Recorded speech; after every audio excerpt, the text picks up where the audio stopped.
Your Excellency.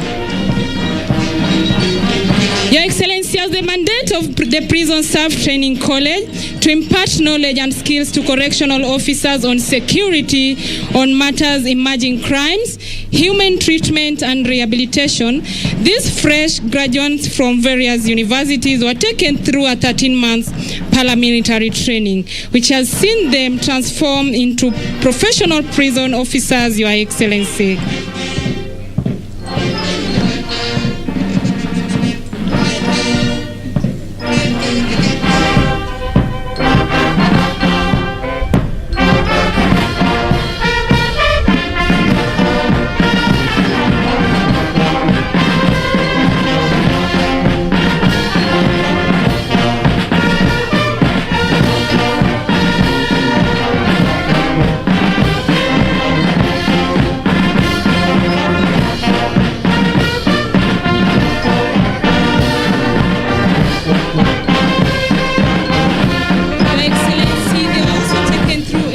Have prepared them to serve as prison officers. The course was offered in various faculties as Faculty of Management as Rehabilitation, Faculty of Law, amongst other faculty. They were also taken through units as management practices in prisons, safety and security in prisons, amongst others.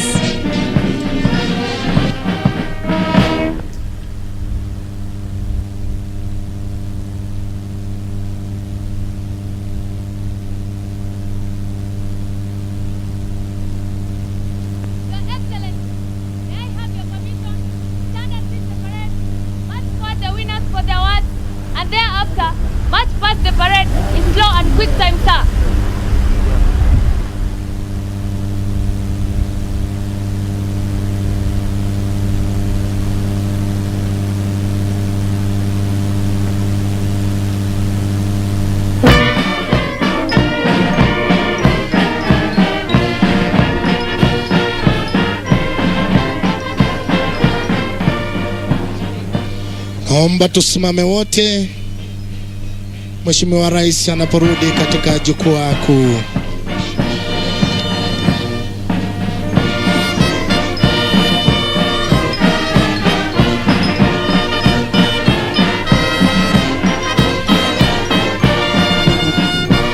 Parade Commander amemwomba ruhusa kuwaleta waliofanya bora zaidi katika vitengo mbalimbali na hapo baadaye kulitembeza gwaride katika mwendo wa kasi na vile vile mwendo wa kinyonga.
Your Excellency, before you are officer cadets who excelled in various disciplines, winners of awards, leadership and command, and the winner of the Sword of Honor, Cadet Officer Service number 54188, Zaitun Yusuf Boru.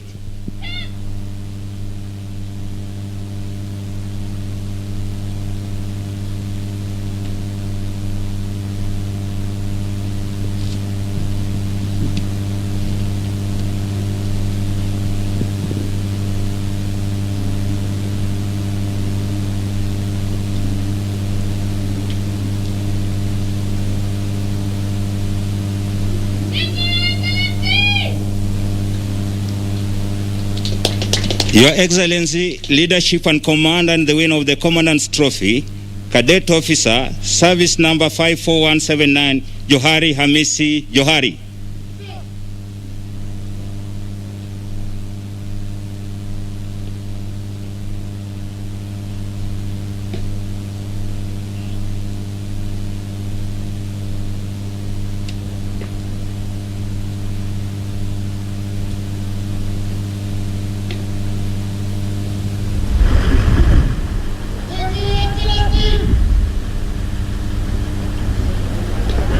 Your Excellency, Best Turnout Cadet Officer and winner of the Commandant's Turnout Award, Cadet Officer Service Number 54170, Kendi Kinavuli.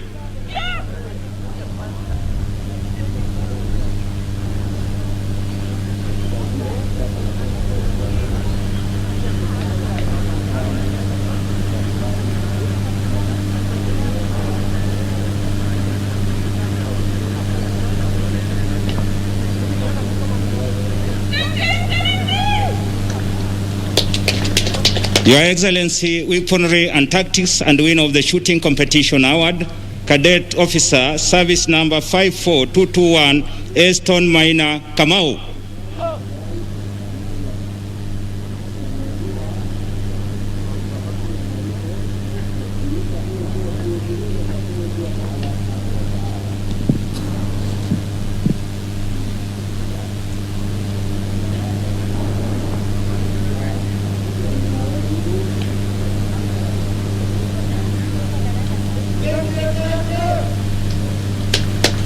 Your Excellency, the Best Disciplined Cadet Officer and winner of the Commandant's Discipline Award, Cadet Officer Service Number 54125, Benson C. Kipiegon.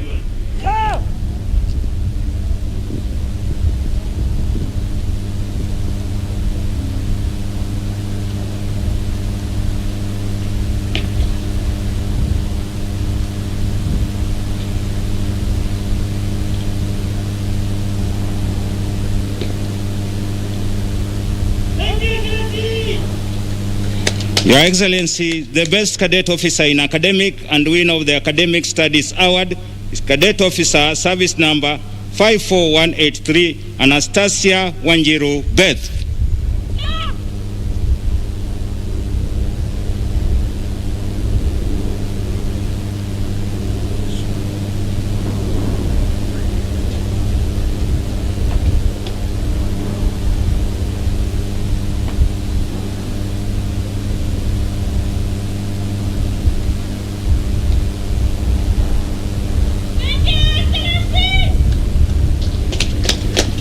Your Excellency, Leadership, Team Building and Adventure and the winner of the Outward Bound Award is Cadet Officer, Service Number 54171, Zipora Siombua Kiteme.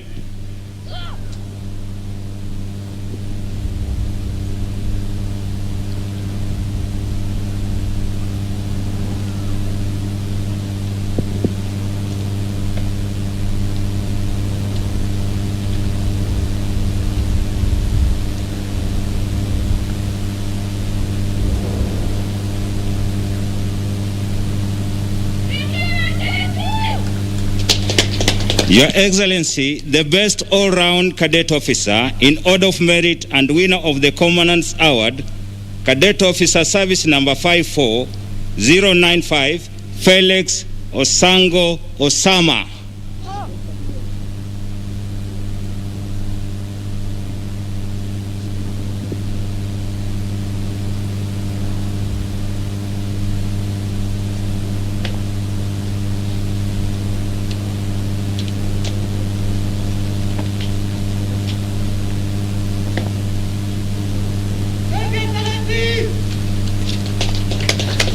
Thank you, Your Excellency, for accepting to award the best cadet officers. Thank you so much. God bless you.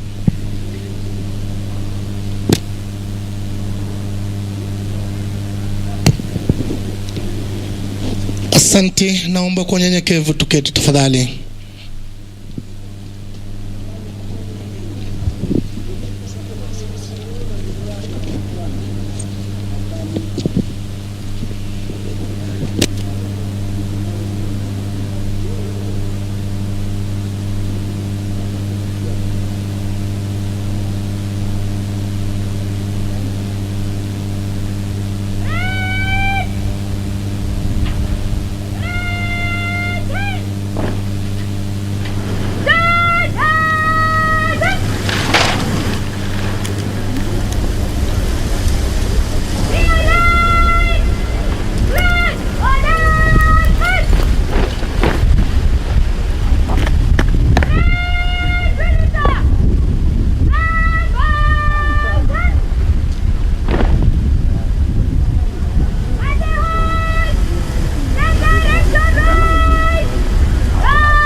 Mheshimiwa Rais, Amiri Jeshi Mkuu wa Majeshi yote ya Ulinzi, Parade Commander hivi sasa amepeana ruhusa, amepeana command gwaride ili kutembea katika mwendo wa slow march, tayari kabisa kuja kupita mbele ya jukwaa ili kupeana heshima kwako Mheshimiwa Rais.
Naomba kwa unyenyekevu tusimame wote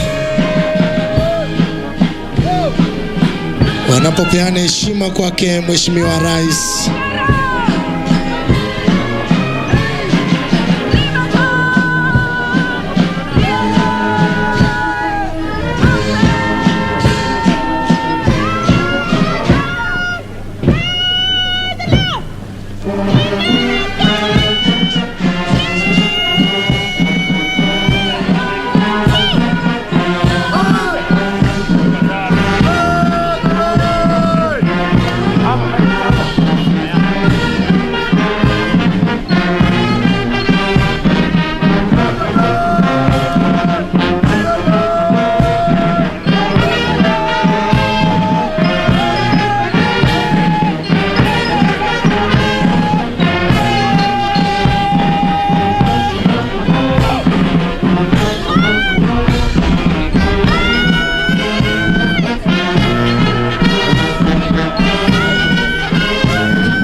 Mheshimiwa Rais ni Parade Adjutant Johari Hamisi Johari.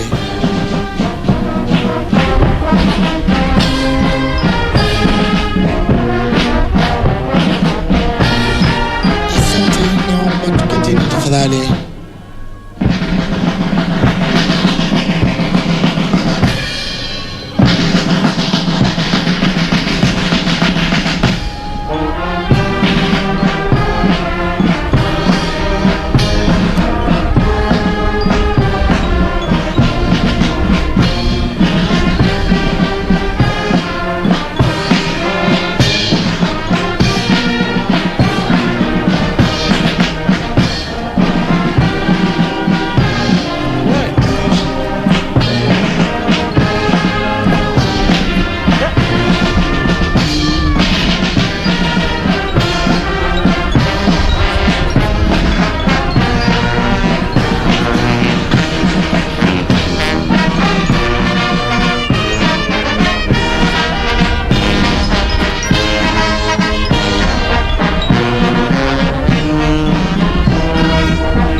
Commander Cadet Officer Zaituni Yusuf Boru anarudi katikati kuendelea kupeana na amri itakayofuatia.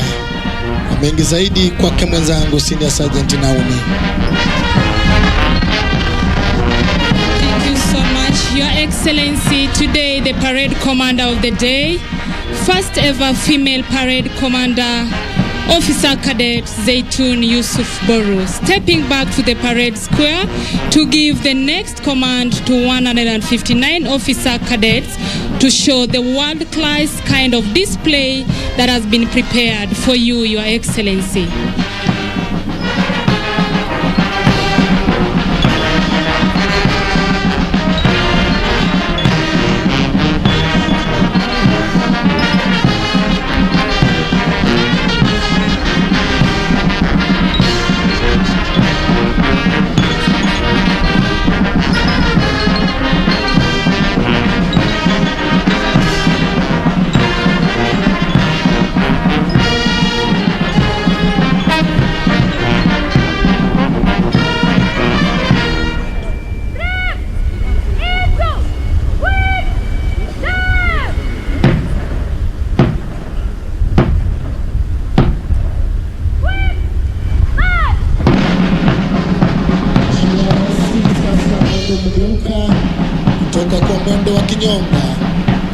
sasa wanatembea kwa mwendo wa kasi ama mwendo wa quick march.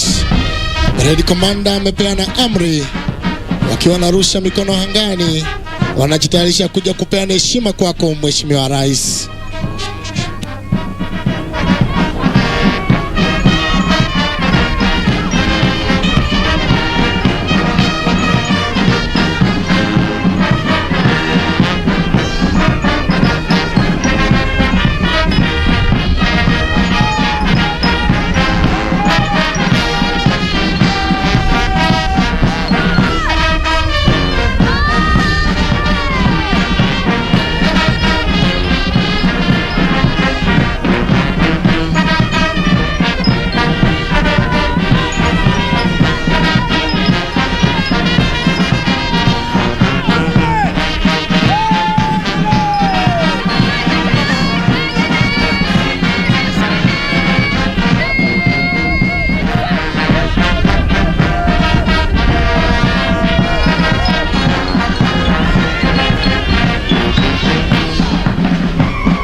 Gwaride linapopita mbele ya jukwaa kupeana heshima kwa mwendo wa kasi.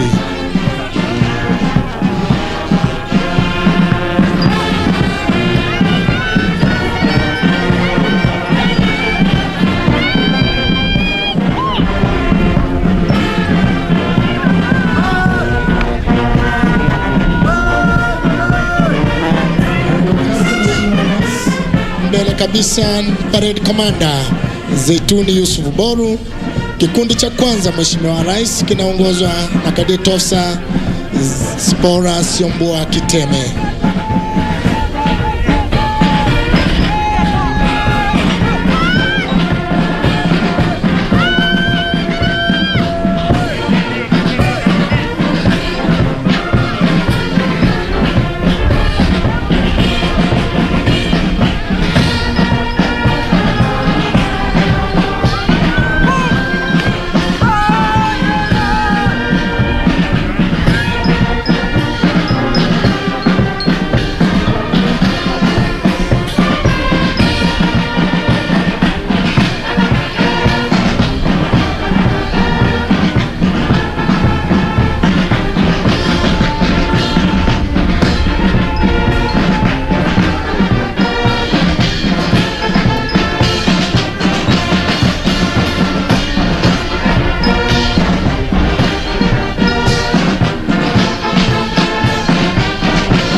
Kinaongozwa na Cadet Officer Felix Asango Osama.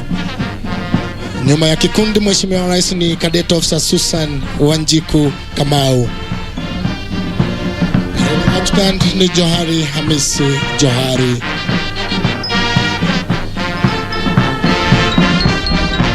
Asante, tuketini tafadhali naomba.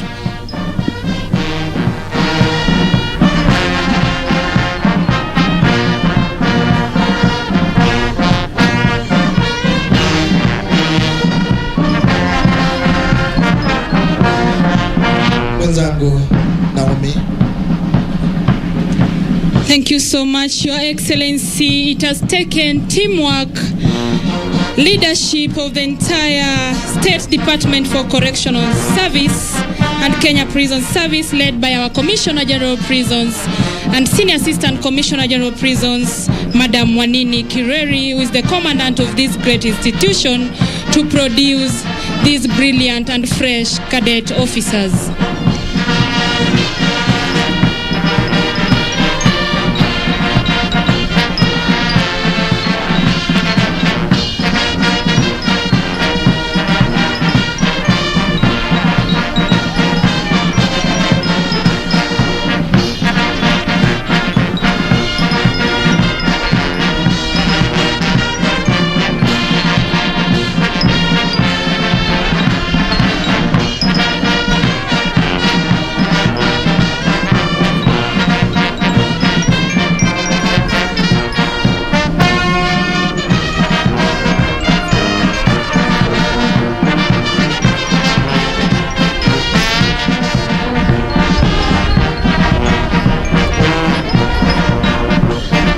Mheshimiwa Rais, Amiri Jeshi Mkuu wa Majeshi yote ya Ulinzi, hivi sasa parade commander akitembea kwa mwendo maridadi, tayari anajiandaa kwenda kupeana amri itakayofuatia.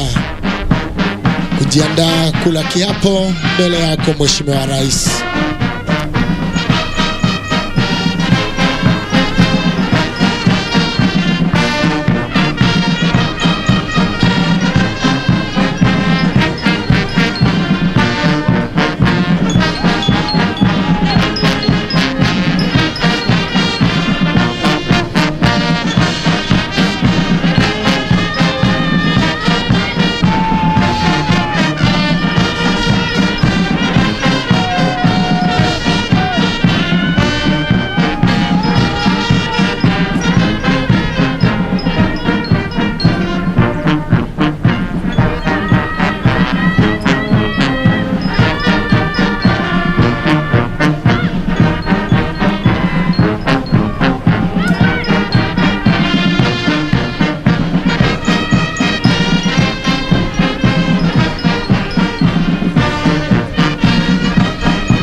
Naomba tusimame wote.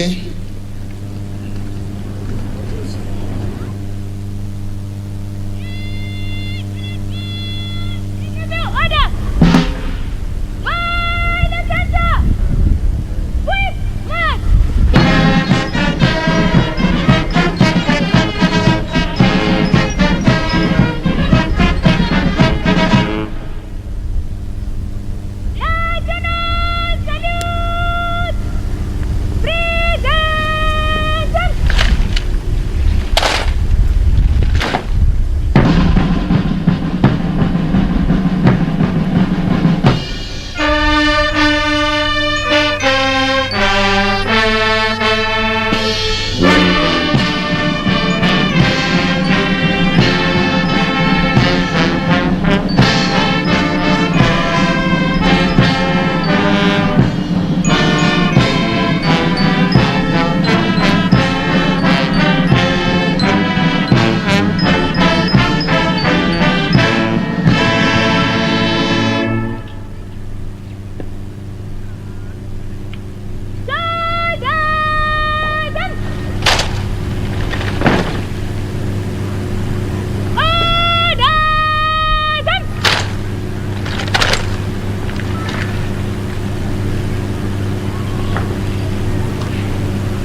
oath of allegiance. I do hereby swear by Almighty God that I will be faithful and bear true allegiance to the President and the Republic of Kenya during my service in the Kenya Prison Service, that I will at all times do my utmost to preserve the peace and to prevent offenses against the peace, that I will subject myself to all acts, orders and regulations now and in the future in force relating to my service in the Kenya Prison Service, and that I will discharge all the duties of a prisons officer according to law, without fear, affection, or ill will. So help me God.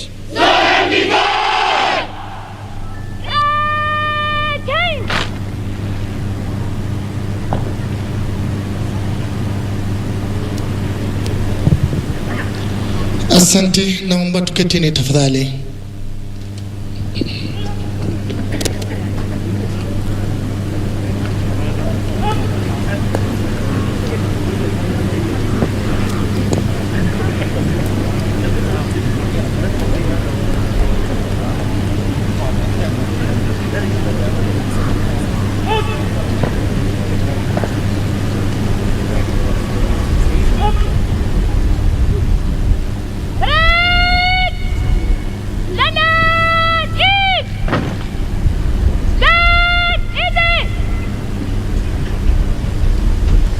Mheshimiwa Rais, hivi sasa ni wakati wa hotuba. Kwa ruksa yako, naomba nimwalike mkuu wa chuo hiki, Senior Assistant Commissioner General of Prisons, Madam Wanini Kireri, ili aweze kuendelea na awamu ilisalia.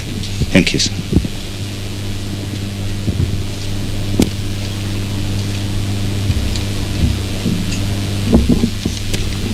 Your Excellency, Honorable Uhuru Kenyatta, President of the Republic of Kenya and Commander-in-Chief of the Defense Forces, Cabinet Secretary, Ministry of Interior and Coordination of National Government, Dr. Fred Matiang'i, all distinguished guests, graduates, ladies and gentlemen. Your Excellency, sir, allow me to welcome you to the Prison Staff Training College, Ruiru, once again. With your permission, sir, I will now invite the Commissioner General to make some brief remarks and thereafter continue with the rest of the program. Welcome, sir.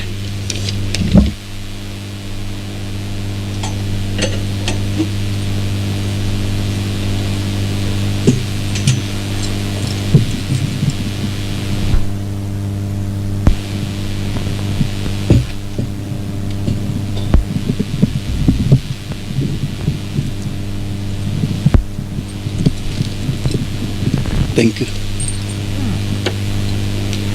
Your Excellency, Honorable Uhuru Kenyatta, the President and Commander-in-Chief of the Defense Forces of the Republic of Kenya, Cabinet Secretary, Minister of Interior and Coordination of National Government, Matiang'i, and other senior government officials present, the Governor, Kiambu County, Mr. James Nyoro, the Vice Chief of Defense Forces, Lieutenant General Francis Ogola, my fellow service commanders here present, led by the Inspector General of Police, Mr. Hilary Nzioki Mtiambei, members of the National Assembly and the Senate present, distinguished graduates, ladies and gentlemen. Your Excellency, we are greatly honored by your presence here with us today, and indeed privileged that you have found time out of your busy schedule to come and officiate this 25th Cadet Officers Passing Out Parade, which is a significant occasion in the calendar of Kenya prisons service. From the onset, allow me, Your Excellency, to thank your government for considering the welfare of prisons officers through better remuneration, healthcare provision, and introduction of programs that will, without a doubt, improve the housing conditions and the modernization of working equipment. Your Excellency, sir, a total number of 159 prisons cadet officers, representative of various professional backgrounds, namely pilots, medical practitioners, lawyers, criminologists, engineers, architects, educationists, disaster management specialists, ICT, and procurement professionals, just but to mention a few, are graduating today. Remarkably, sir, 50 of the cadet officers are female. As the Commissioner General of Prisons, alongside the college commandant, we have had moments to advise, mentor, and counsel the cadet officers. And I'm confident that as we release them today to join their seniors in the field, they have been fully equipped with the knowledge necessary for their success. This moment today is therefore for you, Your Excellency, to bring to their attention your dreams, vision, and mission of what your valuable expectations is for them. With these few remarks, Your Excellency, it is now my humble duty to invite the Cabinet Secretary, Minister of Interior and Coordination of National Government, Dr. Fred Matiang'i, to guide the rest of the program. Thank you, Your Excellency.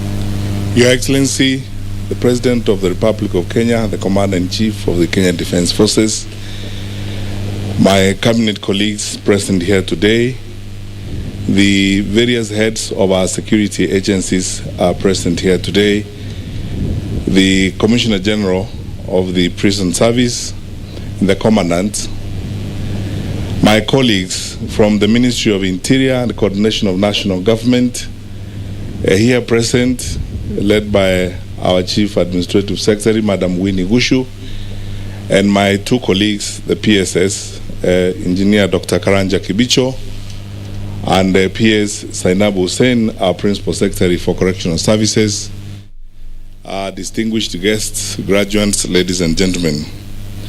Your Excellency, sir, this is your day. But permit me, sir, to say one thing.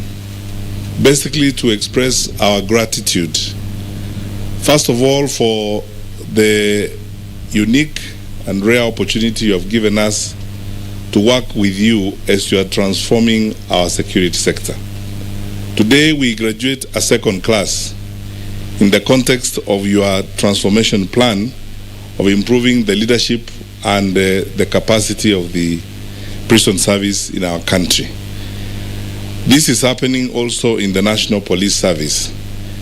Your Excellency, it is true that your vision is now yielding results because we are seeing a transformed correctional services department. Just this morning, you have commissioned our water bottling plant, and recently, thanks to the focus you have demanded of us and the plan you gave us, the prison service has increased its capacity and acquisitions of both equipment and resources to expand its services and improve the quality of correctional work that we do here. Your Excellency, on my own behalf and on behalf of my colleagues, I want to continue to assure you, sir, that we will remain focused on the plan you have given us. and we will do everything according to the instructions you have given us. Because first, as citizens of this country, we can see for ourselves the fruits of the way in which you are leading us. It is very emotional, Your Excellency, to see a female cadet officer commanding a parade here. I thank God that I have lived to see this in my country. And we have now moved a step ahead in terms of ensuring that we provide equal opportunity to our girls as much as we do to our boys in this society. And I am proud of my colleagues in this service because the female colleagues I work with, starting with the phenomenal commandant of this institution, Madam Wanini, my phenomenal colleague PS Zainab Hussein, have led from the front, and you can see the effect of their contribution to what we are doing here. Your Excellency, we wish you all the best and pray that the Lord Almighty continues to strengthen your hand as you lead us, and that the Lord leads us to do that which is right in His eyes and in the eyes of our people, in the service of our great country. Your Excellency, sir, this is your day. When we go to the next ceremony, I will again make a sentence of some remark about how you are transforming us. For the first time since independence, we are having health facilities now dedicated to the various services, such as we are going to launch shortly, sir, when you break ground to start our brand new Magereza Hospital here. All this is because of your leadership, and it takes leadership to get to where we have gotten, Your Excellency. Lastly, sir, I want to thank my colleagues who have worked with us. These cadets have been training in the context of COVID-19. You instructed us to work seamlessly with the rest of government within the framework of all of government approach. I am sincerely grateful to my colleague, our Cabinet Secretary for Health, Senator Mutai Kawe, and the entire of his team at the Ministry of Health for how they have worked with us. And that is why today, much as we have gone through some challenges, we've already gone past 90% in the vaccination of the inmates and closer to 90% achievement in the vaccination of our staff. Your Excellency, sir, we will remain committed and we will walk the path you have drawn for us in the service of our country. Ladies and gentlemen, it's now my pleasure to execute my humble duty of inviting His Excellency, our President and Commander-in-Chief of the Kenya Defense Forces to speak to us. Please, let's be upstanding as we invite His Excellency, our President. Your Excellency, sir.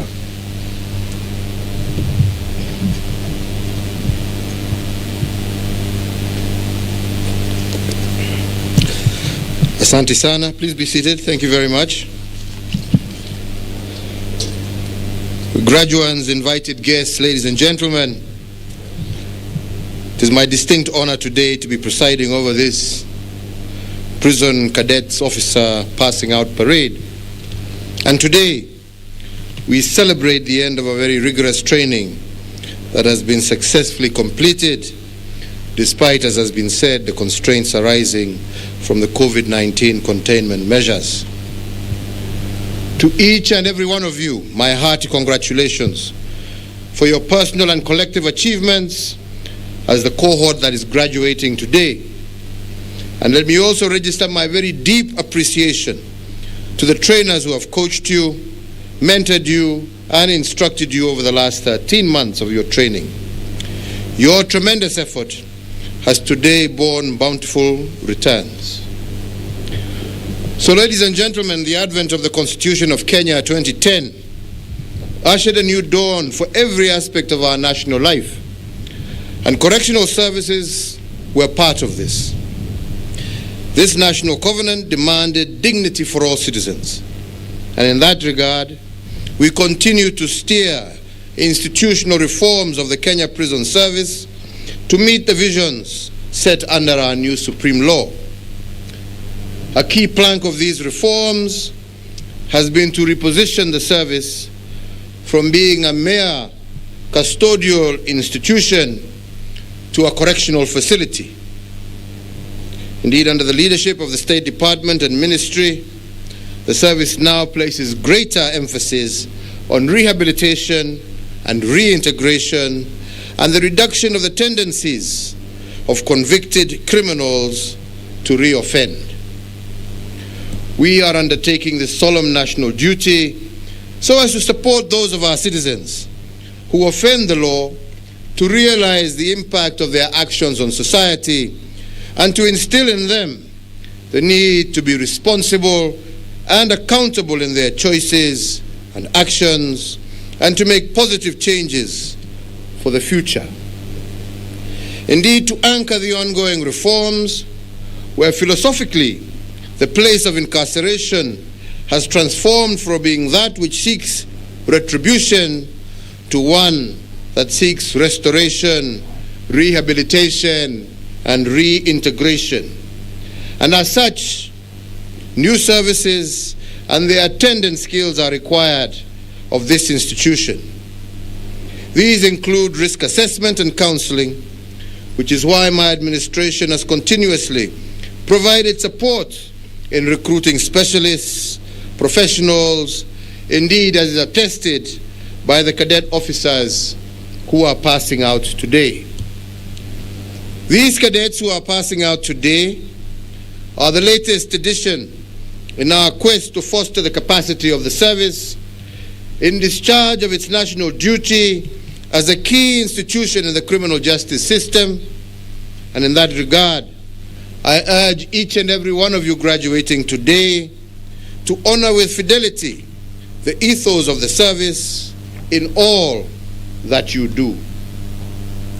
Indeed, as a key player within our national criminal justice system, the Kenya Prison Service, success requires close collaboration with other players across the entire length of the criminal law process. And I note with satisfaction that the feedback that we have received from these players in the system has been unreservedly positive. And I commend, through you, Commissioner General, the service for building strong linkages across the criminal justice system. In keeping with the vision of a prison service that directly contributes to social economic development of our country, I am also very happy that the service is indeed now making important contributions to the Big Four agenda, particularly in terms of food security and manufacturing.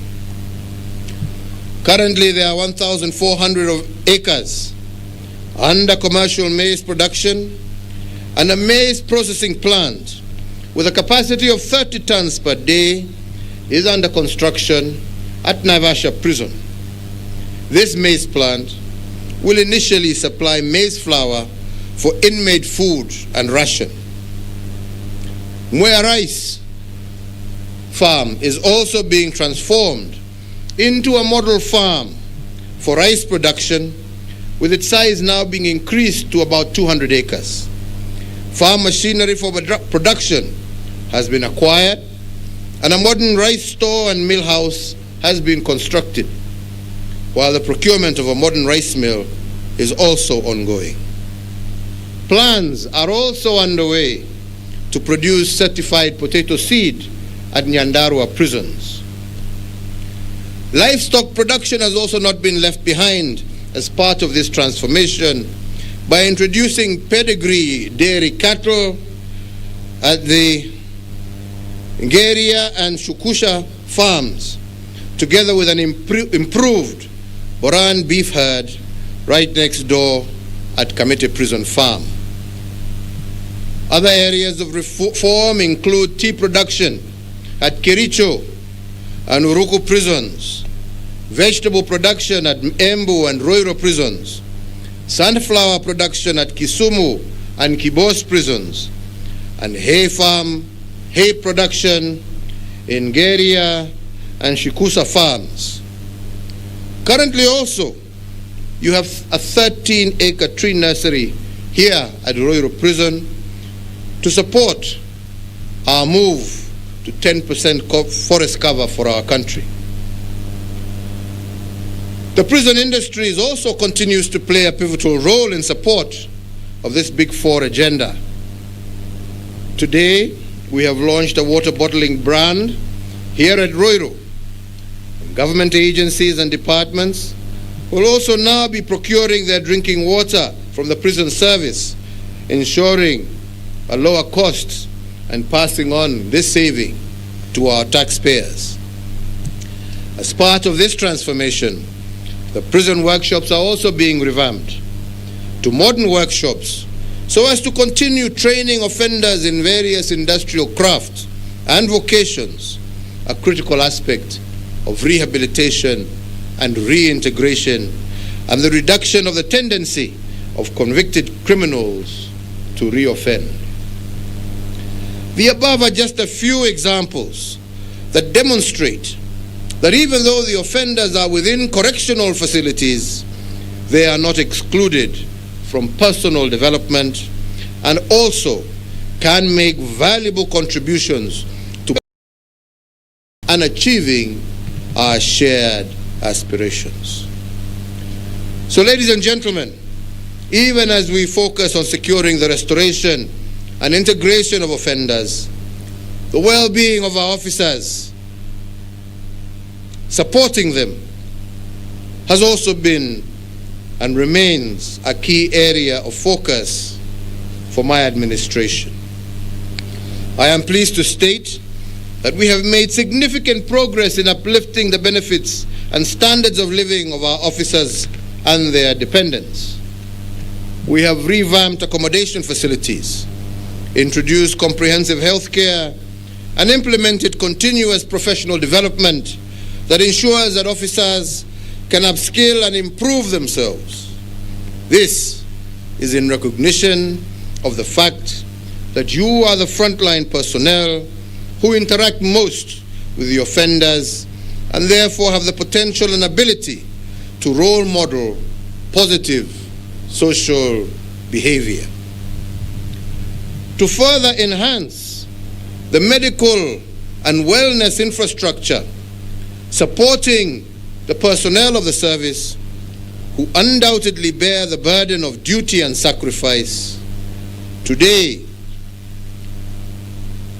we will be launching the construction of the Kenya Prison Service Hospital, which I will be groundbreaking, and I direct that this should be finished and ready for operation on or before the end of Q1 2022. To this end, and we have just been talking with the Minister, we must ensure that the next intake of cadets should ensure that a provision is made for the recruitment of doctors, nurses, and other medical personnel to man this new hospital. Ladies and gentlemen, we now return to a subject of the forgotten within the justice system. Forgotten not because of their own acts or omission, but by being born in prison. That is the young children of imprisoned parents who are the silent, forgotten, hidden or invisible victims of the justice system. These children, especially those who accompany their mothers to prison, bear indelible scars born throughout the journey that their mothers must travel across the justice system towards and during incarceration. During this period of their development, children need stable, safe, secure, stimulating and nurturing environments to enable them grow optimally and to achieve their developmental potential regardless of the crimes committed by their parents. A nurturing environment for young children accompanying mothers to prison, as well as those who are left behind, will go a long way in improving child outcomes and break the cycle of intergenerational incarceration. The government recognizes parental incarceration among the adverse childhood experiences that exasperate the child's risk of negative outcomes in adulthood. These outcomes include depression, criminal behavior, abuse of substances, domestic violence, mental health problems, and other health-related issues. In that regard, and in order to secure the welfare of all our children and the unlimited future we strive to enable them realize, I do direct that the Ministry of Interior and Coordination of National Government, together with the Commissioner of Prisons, and in consultation with all key stakeholders, to immediately develop and issue a policy to safeguard the health and education of children of incarcerated parents in an integrated and systematic manner. I further direct the Ministry of Education to second education officers to the Kenya Prison Service so as to guide the education in these facilities. The policy should also encompass comprehensive capacity building of all actors along the chain of justice on child-sensitive action, creation of nurturing environments for children who accompany their mothers to prison, including the establishment of mother and baby units within prisons, expanding the use of alternatives to incarceration for petty offenses, and making it less traumatic for children to be integrated back into society. Lastly, as has been said, I am also happy to note that the Kenya Prison Service has attained a vaccination average of 90% for inmates and over 80% for uniformed personnel. This critical mass can sufficiently provide herd immunity within the Kenya Prison Service fraternity and is the basis upon which we will anchor the decision to review the moratorium on visitation of inmates imposed at the onset of COVID-19 pandemic. Visitation maintains links with families and societies for the purpose of reintegration, and I therefore direct, as a result of the vaccination progress that you have made, that this ban on visitation be lifted and people be allowed to visit their loved ones under strict guidelines. So, ladies and gentlemen, let me conclude by once again congratulating all the graduates today, thanking the service, the management of this institution, and all its personnel for the sterling work that they continue to do. To you officers, as you formally transition into the ranks of the service, the following three hallowed words should be your mantra from this day forward. That is duty, honor, and country.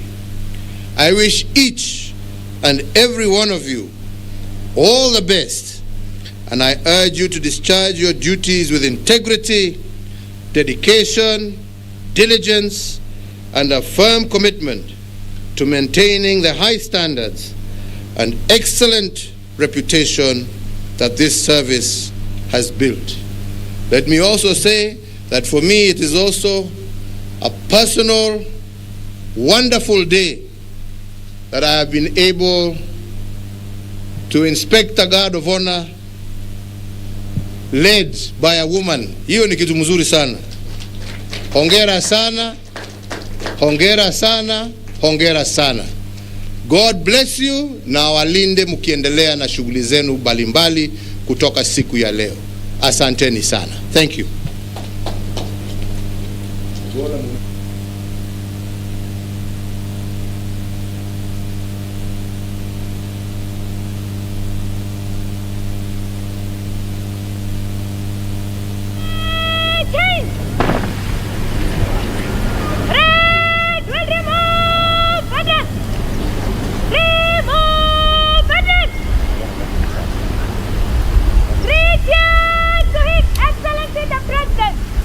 Keep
Sasa Mheshimiwa Rais, baada ya kula kiapo, ni maafisa kamili wanapiga kwa heri wanapoelekea katika station mbalimbali kwenda kuitumikia nchi yetu tukufu.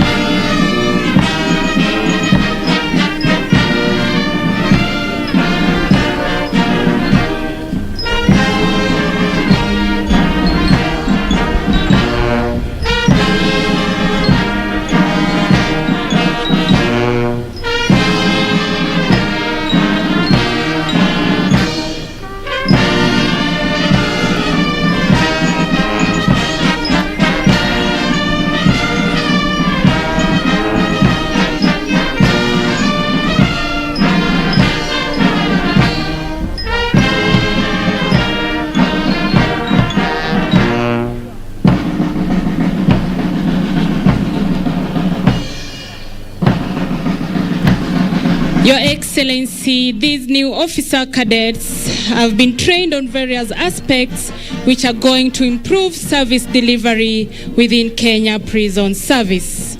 We say welcome aboard, officers. Let's serve and do rehabilitation together as prison officers.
Rameja vile vile ni mwanadada Senior Sergeant Catherine Vizo.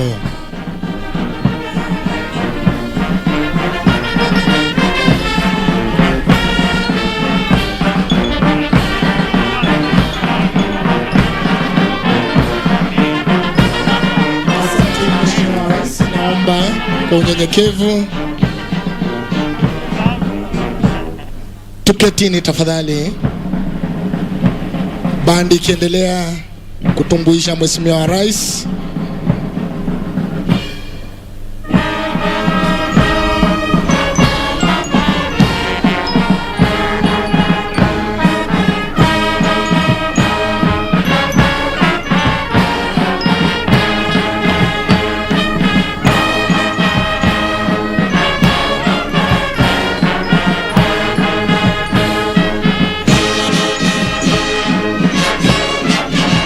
Mheshimiwa Rais, ifuatayo ni triviongo na kibao ni welcome.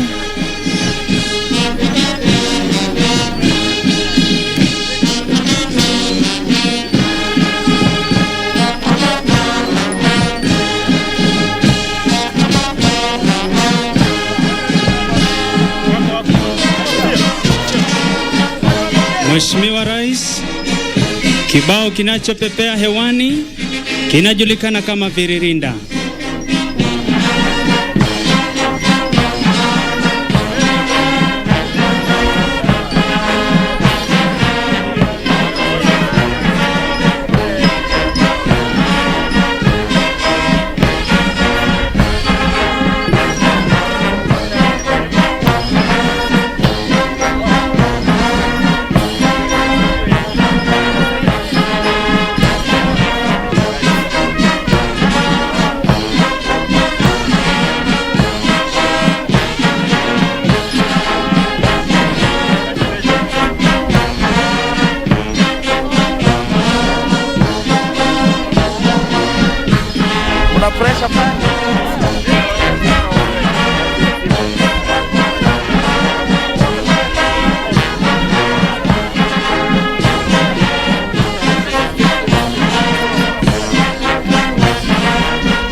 Mheshimiwa Rais, kibao kinachopepea hewani sasa kinajulikana kama Muthenya Oyo ni Munene.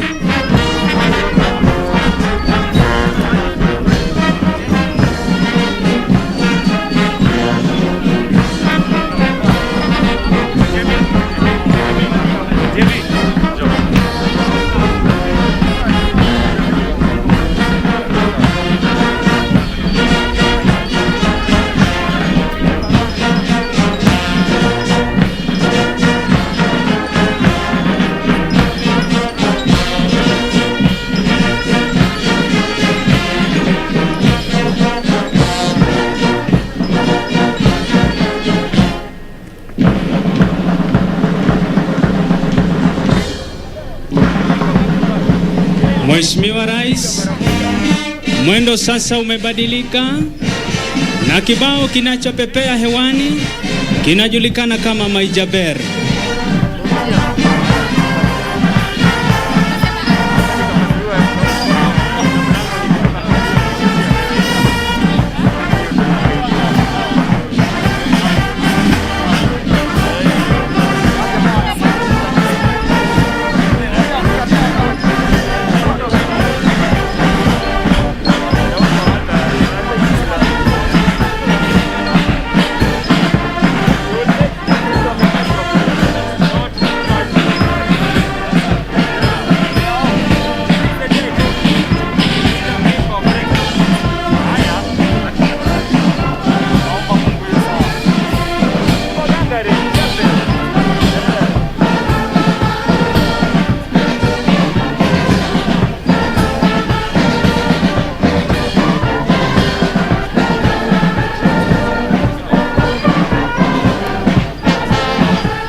Mheshimiwa Rais, inayofuata sasa ni Triviongo na kibao kinachopepea hewani ninakupenda kama sukari.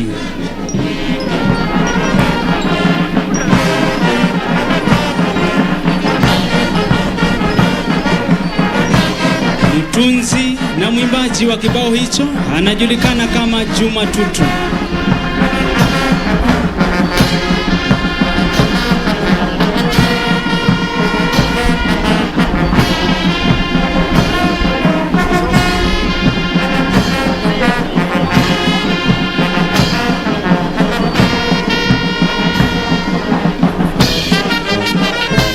Mheshimiwa Rais, kibao kinachopepea sasa ni sukari.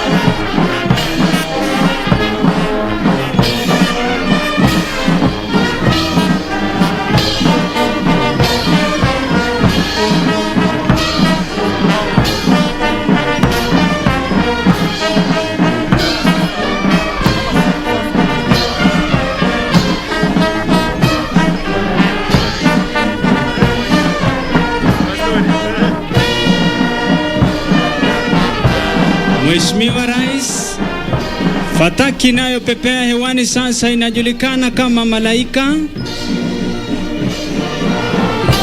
na mwimbaji wa kibao hicho anajulikana kama Adam Salim.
Mheshimiwa Rais, inayofuata sasa ni mirindimo ya ngozi ya mamba iliyowambwa na kutengenezwa ngoma, yani drumline aina ya chakacha.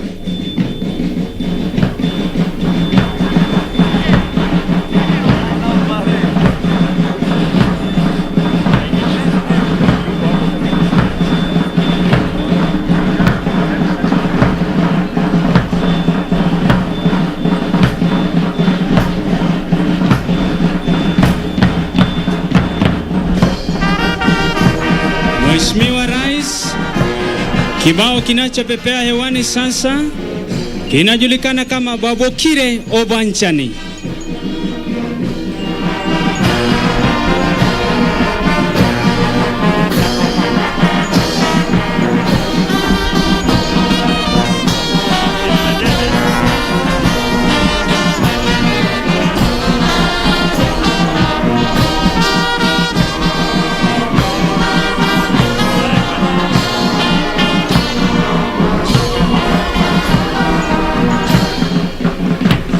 Mheshimiwa Rais, ifuatayo sasa ni mirindimo ya ngoma, yani drumline.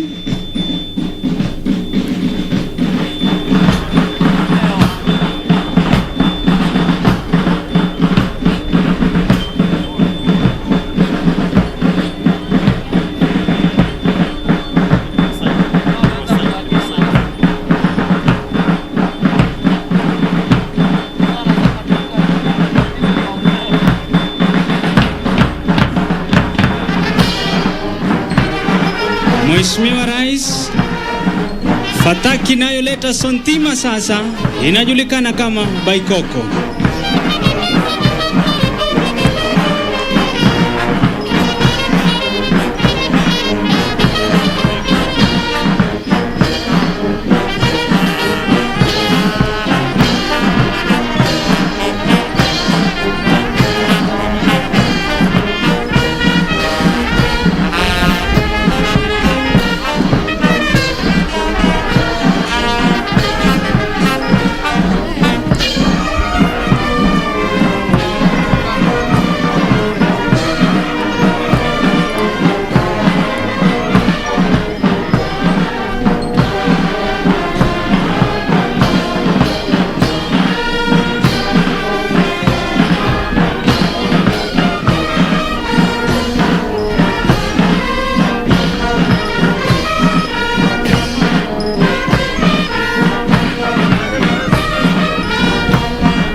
Mheshimiwa Rais, kibao kinachopepea hewani sasa kinajulikana kama Starry Tap, na mtunzi wa kibao hicho anajulikana kama Bob Marley, na kibao hicho kiko mtindo wa reggae.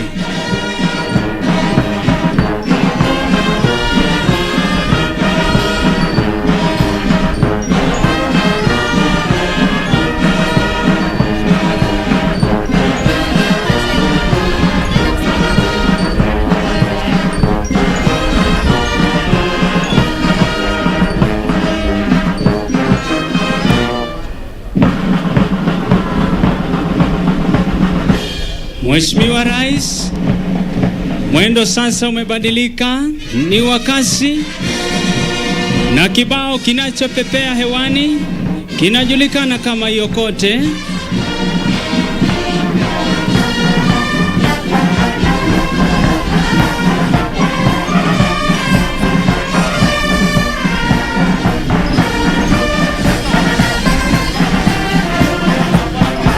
Mheshimiwa Rais,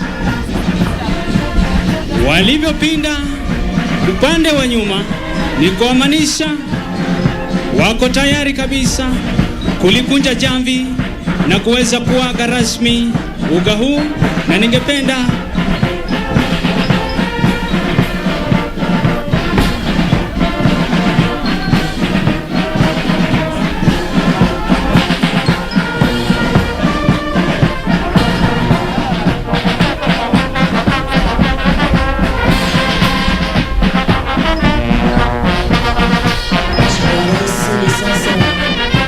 bendi inaonyesha furaha walionayo siku ya leo baada ya kuzaliwa maafisa.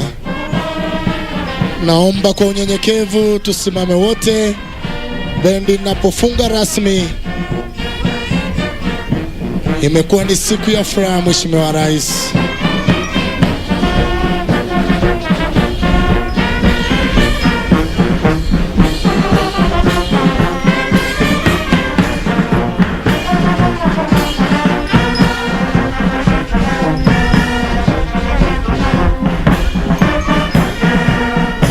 Asante Mheshimiwa Rais. Mbele kabisa ni Drum Major Senior Sergeant Catherine Vizo akiwa na Drum Majors Prison Constable Regina Ndamburo na vile Victoria Nashpai. Asante. Naomba tuketi kwa unyenyekevu tafadhali. Mheshimiwa Rais, naomba kwa unyenyekevu tuingie katika burudani fupi, burudani mawili peke yake Mheshimiwa Rais. Bandi inapoondoka uwanjani Mheshimiwa Rais. Kutufungulia burudani Mheshimiwa Rais ni wanashairi kwa kichwa tuunganeni wa Kenya tulijenge letu taifa. Wanashairi mkiwa tayari, karibuni.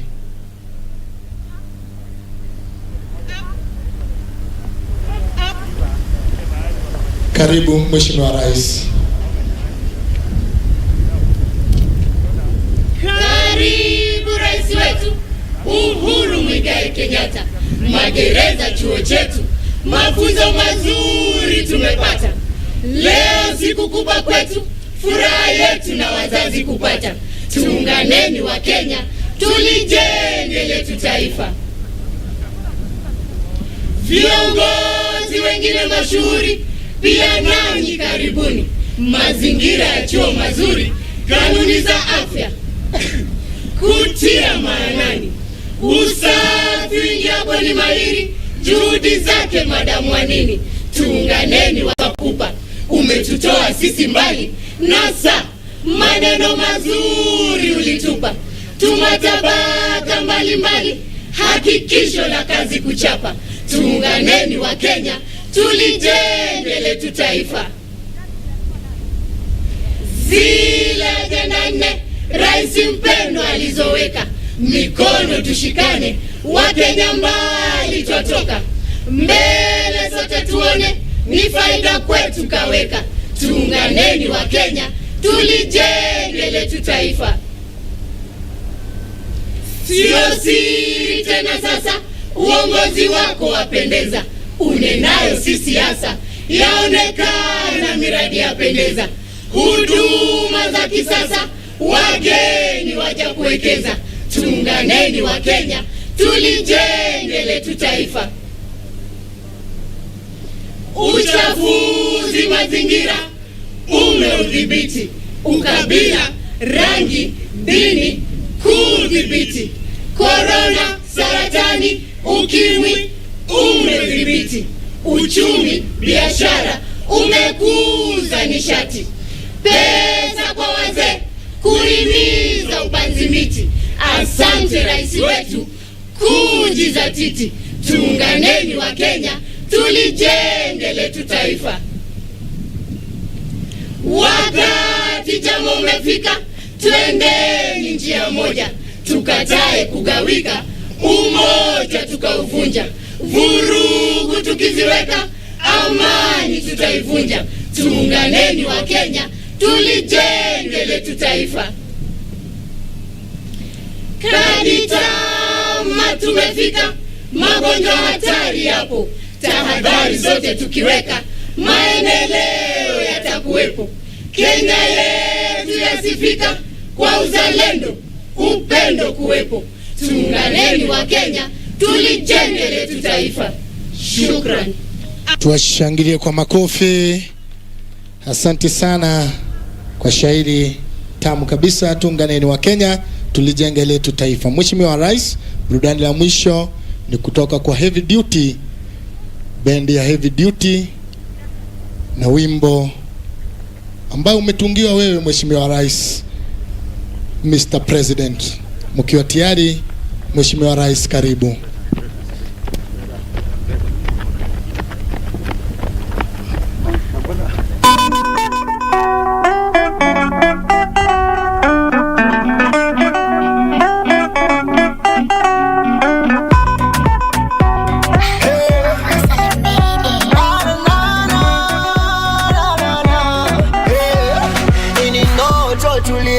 Zamani tupate kiongozi mwenye roho ya imani. Uhuru Kenyatta, asante jamani. Pongezi twakupa baba, umetupaisha sana. Kama maendeleo tumeona, miradi kibao umefanya. Kenya ya leo si ya jana, si ya jana. Kama maendeleo tumeona, miradi kibao umefanya. Kenya ya mbele kwa mbele, piga kelele, legele, haya. Kenya idumu milele, taifa la kale, tusonge mbele, haya. Ninasema popo, pongezi, tunakupa pongezi, mwendo bazenga, pongezi, tumejenga, pongezi. Ninasema popo, pongezi, tunakupa pongezi, mwendo bazenga, pongezi, tumejenga, pongezi. Nikisema na kimya kwa Mungu haitakuwa sawa, maana alisema mgala muwe na haki yake mpe. Hivi Kenya ingekwaje kama usingesimama imara?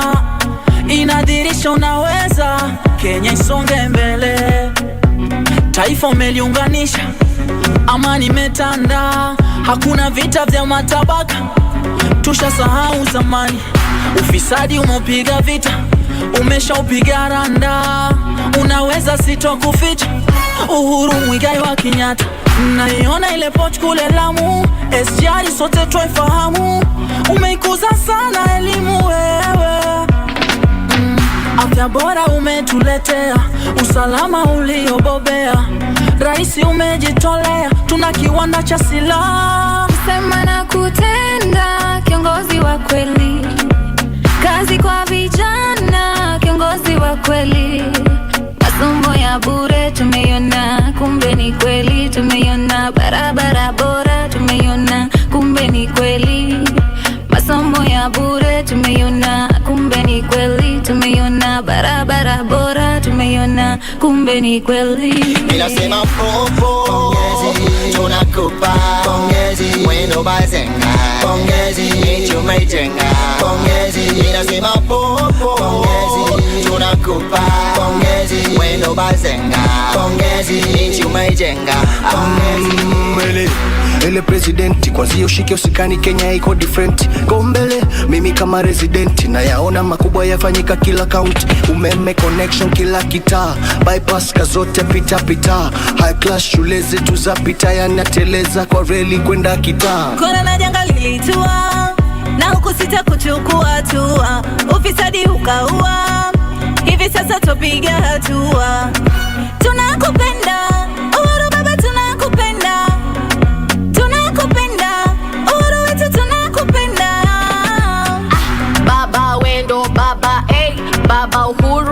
Kenyatta, tunakutambua kusema na kutenda. Idara magereza, saluti tunakupa. Chief in charge, great of the greatest. Ikikuja barabara, usafiri umengara. Ukabila zi, mkono ulitupa maendeleo kila kona jo. Twajivunia uchumi nao, una umarika. Kazi kwa vijana, hapo umengara. Mbogi inangara, ngumi ni mbwekze. Salute, amiri mkuu wa majeshi. Minasema popo, pongezi, tunakupa pongezi, wendo bazenga, pongezi, tumejenga, pongezi. Minasema popo, pongezi, tunakupa pongezi, wendo bazenga, pongezi, tumejenga, pongezi.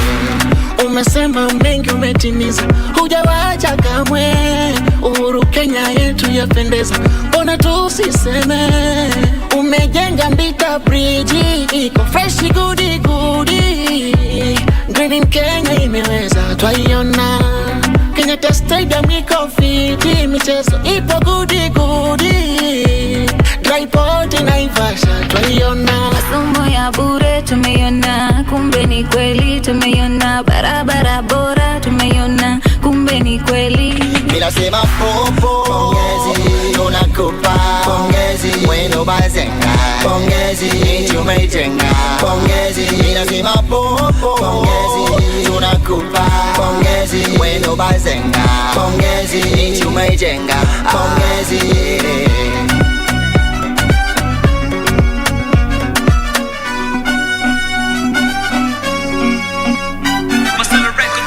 Asante sana, tuwapigie makofi jameni. Asante sana. Mheshimiwa Rais, ukiwahitaji Ikulu wako tayari kabisa. Basi Mheshimiwa Rais, ajabu ni kwamba vijana wote wameandikwa wakati wewe ulikuwa kwa utawala na uliweza kuwatoa kwenye huu uwanja. Basi Mheshimiwa Rais, ni gwaridi ndogo ambalo linatayarisha viti za kuweza kupata picha kumbukumbu, na ningeomba Mheshimiwa Rais atakapoenda kwenye picha mawaziri wote wataweza kuandamana naye, kisha tutaomba Cabinet Administrative Secretary Damwini Gushu pamoja na PS Commissioner General of Prisons. Bila shaka mtazamaji, ni hafla ya kufana kutoka katika wa magereza katika eneo la Ruiru. Bila shaka ni shughuli ambayo imekuwa ikiendelea ya kutumbuizwa, ambapo Rais Uhuru Kenyatta amepata ile fursa ya kupokea utumbuizaji kutoka kwa wale maafisa ambao wamehitimu leo hii baada ya kupata 13, na bila shaka ni shughuli ambayo ina shughuli yenyewe baada ya wale makadeti ambao wamefanya vyema zaidi kutuzwa na Rais Uhuru Kenyatta, na bila shaka hapo baadaye kukaelekea kwenye ile shughuli ya matumbuizo, na muda mfupi baadaye basi katika ile shughuli ya kupiga mtazamaji kukujuza masuala ambaye rais ameangazia leo hii katika hotuba yake gereza, kukumbatia kuwarekebisha tabia wale wafungwa ambao wanajipata gerezani, na kwamba mfumo ubadilike, isiwe tu ni kwamba ni kuwapa adhabu na kuwafungia pale bila kuwabadilisha maisha, lakini amezungumza kuhusiana na umuhimu wa kwa wanapokuwa pale gerezani wanatambua ni makosa yapi walifanya, na hivyo basi kutambua umuhimu wa kujihusisha katika ujenzi bora wa taifa.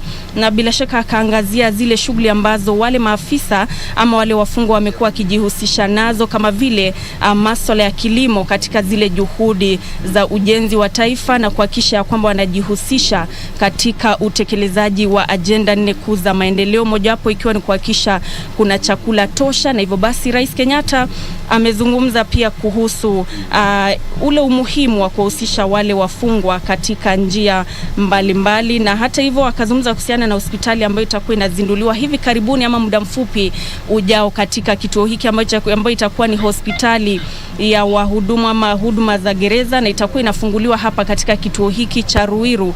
Na hivyo basi akatoa agizo ya kwamba wakati ambapo makadeti watakaochukuliwa katika mwaka ujao, basi wengi wachukuliwa wachukuliwe wale ambao wana zile shahada za udaktari na vilevile kama wauguzi, ili wahakisha kwamba wanajihusisha katika ile shughuli ya kuendesha shughuli katika hospitali hiyo, ambayo vilevile ameagiza ikamilike katika robo ya kwanza ya mwaka 2022. Mtazamaji, kuna wengine ambao huumia sana wakati ambapo pengine mzazi amefungwa pale gerezani, pengine ni mama. Unapata ya kwamba ikiwa ana mtoto mchanga, basi yule mtoto anasalia pale kwa muda mrefu, na hivyo basi Rais Kenyatta amezungumza kuhusiana na hilo na kuhakikisha kwamba kuwe na mazingira bora kwa wale watoto, hata ikiwa watakuwa pale gerezani waweze kupata huduma bora ya afya na hata elimu.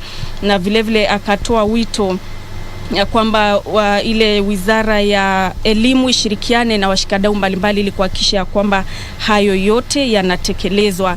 Rais Kenyatta vilevile ameangazia zile hatua ambazo serikali imepiga katika kuimarisha maslahi ya wale maafisa ambao wanawalinda wafungwa. Kwa mfano, akasema ya kwamba kuna lile swala la kuimarisha kuhakikisha kwamba wanaishi katika maeneo ambayo ni sawa, na hata kuwapa ile bima ya afya wakati ambapo wamo kazini, kuhakikisha kwamba wanapopitia changamoto yoyote basi wanapata yale matibabu.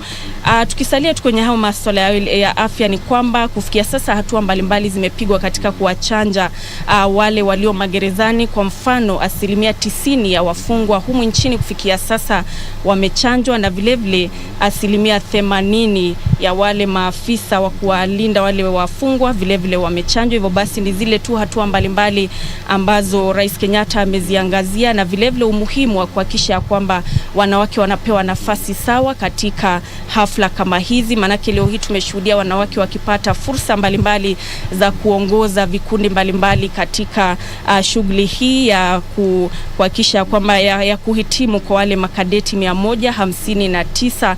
Mtazamaji, wale makadeti baada ya kupokea yale mafunzo kwa miezi 13, sasa hivi wako tayari kuelekea katika nyanja mbalimbali. Watapelekwa katika kaunti mbalimbali ambapo watakuwa wanasaidia katika kuimarisha idara ya magereza.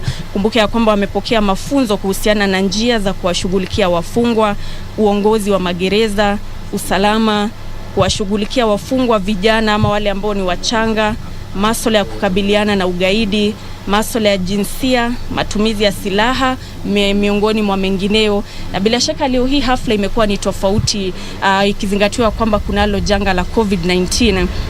Katika miaka ya hapo awali familia zilikuwa zinaruhusiwa kuja hapa na kushuhudia jamaa zao wakihitimu, lakini leo hii na hata mwaka uliopita hakuna familia ama jamaa yote ambao wameruhusiwa kuwasili hapa. Na hivyo basi tu ni kuonyesha jinsi ambavyo licha ya janga la COVID-19 mafunzo yanaendelea, na hivyo basi wale ambao jamaa pengine walikuwa wanashuhudia jamaa zao wameweza kutazama kupitia hapa kwenye KBC Channel 1, ambapo tumekuwa tukipeperushia matangazo haya kwa njia ya moja kwa moja. Na hivyo basi mtazamaji, kutoka upande huu hatuna la ziada, ila tunawashukuru wote ambao wamefanikisha matangazo haya, akiwemo mwelekezi wetu John Muhika, mafundi wa mitambo na vilevile wapiga picha ambao wamestahimili jua kali kuhakikisha kwamba unapata picha safi ukiwa pale nyumbani. Shukrani sana mtazamaji kwa muda wako. Ninakurejesha kwenye studio kwa matangazo yetu ya kawaida. Mimi naitwa Nancy Okware.